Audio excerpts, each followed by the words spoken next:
भारत के जंगल सदियों से अपने अंदर न जाने कितने रहस्य छिपाए हुए हैं। हमारे जंगलों की पूरी दुनिया में हमेशा से एक खास पहचान रही है। इसीलिए तो हर साल विदेशों से भी न जाने कितने लोग हमारे जंगलों की ओर खींचे चले आते हैं। एक अलग ही जादू है यहां के जंगलों में। जादू इतना अनूठा कि कभी किसी इंसान को लालची शिकारी बना दे, तो कभी किसी इंसान में इतना जज्बा पैदा कर दे कि वह अपने परिवार और जान की परवाह किए बगैर इस जंगल और उसके जीवों की सुरक्षा में दिन रात एक कर दे।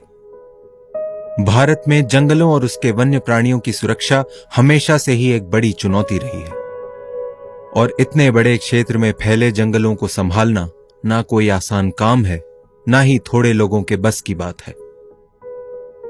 इसीलिए इन वनों की सुरक्षा समर्पित कर्मचारियों का एक प्रबंधकीय तंत्र करता है, जिसमें अनुभवी वरिष्ठ अधिकारियों से लेकर जंगलों में गश्ती करने वाले सैकड़ों लोग हैं। दिन भर निरंतर काम करने वाले इन अनगिनत ग्रीन सोल्जर्स की कोई पहचान भी नहीं है। बिना किसी शोहरत की तमन्ना या सुविधाओं की अपेक्षा के अपने मकसद जंगलों और वन्य प्राणियों की सुरक्षा के लिए सब एकजुट होकर काम में लगे रहते हैं। भोर होने से पहले अंधेरे में शुरू होने वाली जंगल की गश्ती कब दोपहर और रात में बदल जाती है, यह पता ही नहीं चलता। बाघों की लोकेशन पर हर वक्त नजर रखना, जल स्रोतों की चेकिंग, विद्युत लाइन गश्ती, कॉम्बिंग गश्ती, प्रपत्रों को भरना, कैमरा ट्रैप चेक करना और न जाने कितने ही रोजमर्रा के काम हैं। हमारे ग्रीन सोल्जर्स को जंगलों की रक्षा में सहयोग देते हैं उनके कुछ खास दोस्त। गश्ती के दौरान ऐसी जगहें जहां इंसानों का जाना मुश्किल होता है, वहां हाथियों की गश्ती करने वाले महावत बहुत उपयोगी सिद्ध होते हैं। इसीलिए तो महावत अपने हाथी का ख्याल अपने परिवार, अपने बच्चों से भी ज्यादा रखते हैं। हाथियों को नहलाने से लेकर उनका खाना बनाना और उनकी सेहत का ध्यान रखना, ये सारे काम महावत और चारा कटर ही करते हैं। तभी तो एक अलग ही प्रेम होता है एक हाथी और उसके महावत के बीच, जो शायद ही कोई और समझ पाए। अगर किसी जानवर द्वारा किसी स्थानीय ग्रामीणों की फसल का नुकसान हो जाए तो जवाबदारियां और भी बढ़ जाती हैं। अंधेरा होते ही शिकारी गतिविधियों में बढ़ने की संभावना भी बढ़ जाती है। इसीलिए रात्रि गश्ती के दौरान शिकारियों की गतिविधियों पर खास नजर रखी जाती है। सारी रात गश्त करके अपने कैंप लौटते लौटते हमेशा ही भोर होने लगती है। 24 घंटे जंगलों में परिवार के बिना रहना और लगातार काम करना अच्छे अच्छों के मनोबल तोड़ने के लिए काफी है। पर हमारे ग्रीन सोल्जर्स को हराना आसान काम नहीं है, जो दिन रात जंगल में अपनी जान हथेली पर लिए पैदल घूम घूम कर काम करते रहते हैं।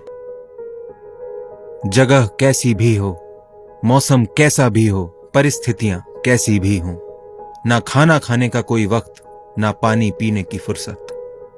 जंगल के पहरेदार अपनी जवाबदारी निभाने से कभी पीछे नहीं हटते और अपने साथियों के साथ जंगल की सुरक्षा में हर वक्त मुस्तैद रहते हैं। हमारे ग्रीन सोल्जर्स का वन्य प्राणियों के प्रति प्रेम और बलिदान ही है जो आज ये बेजुबान वन्यजीव अपने घर में स्वतंत्र रूप से फल फूल रहे हैं। बदलते मौसमों के साथ जंगल की परिस्थितियां भी बदलती हैं और नई परिस्थितियों में नई नई परेशानियां तो आना इनके लिए आम बात है। फिर चाहे बारिश में गिरे पेड़ों को हटाकर गश्ती के लिए रास्ता चालू रखना, या भीषण गर्मी के बीच जंगल में लगी आग को बुझाकर जंगल और उसके जीवों की रक्षा करना। कभी बाढ़ के पानी में बहकर तो कभी जंगलों की आग को बुझाते हुए जाने कितने जवानों ने जीवन अपना कुर्बान कर दिया है। पैदल चलते हुए वन्य प्राणियों का सामना होना और उससे जुड़े हुए खतरे भी कम थोड़े ही हैं। ऐसे जांबाजों की भी कमी नहीं है जो जंगली जानवरों से जानलेवा सामना होने के बावजूद भी आज फिर से उसी जगह पर उन्हीं वन्य प्राणियों की सुरक्षा के लिए फिर से तत्पर हैं। मगर दुर्भाग्य है कि अपने देश की धरोहर जंगल और वन्य प्राणियों को सुरक्षित रखते हुए जिन ग्रीन सोल्जर्स ने अपनी जान गंवा दी, उन्हें ना तो शहीदों का दर्जा मिला, ना ही उनके परिवार को हम सम्मान दे पाए। फिर भी हमारे ग्रीन सोल्जर्स और उनके परिवार एक बहुत ही साधारण सा जीवन जीते हुए हंसते हंसते हमारे जंगलों की सुरक्षा के लिए अपना सर्वस्व दांव पर लगा रहे हैं। इतनी कम सुविधाओं के बावजूद हमेशा ये चेहरे पर एक हल्की सी मुस्कान के साथ हर वक्त अपने जंगल और उसके जीवों के लिए खड़े रहते हैं। हमारा सलाम है ऐसे जवानों को जो अपना घर बार छोड़, सारी सुख सुविधाएं छोड़, जंगलों में रहते हुए पूरी निष्ठा और लगन से वन्य प्राणियों की सुरक्षा हेतु सदैव मुस्तैद हैं। हमारी पृथ्वी, हमारे जंगल और हमारे लिए प्राणवायु ऑक्सीजन उपलब्ध कराने वाले इन स्वर्ग के प्रहरी वन रक्षकों के हम हमेशा कृतज्ञ रहेंगे।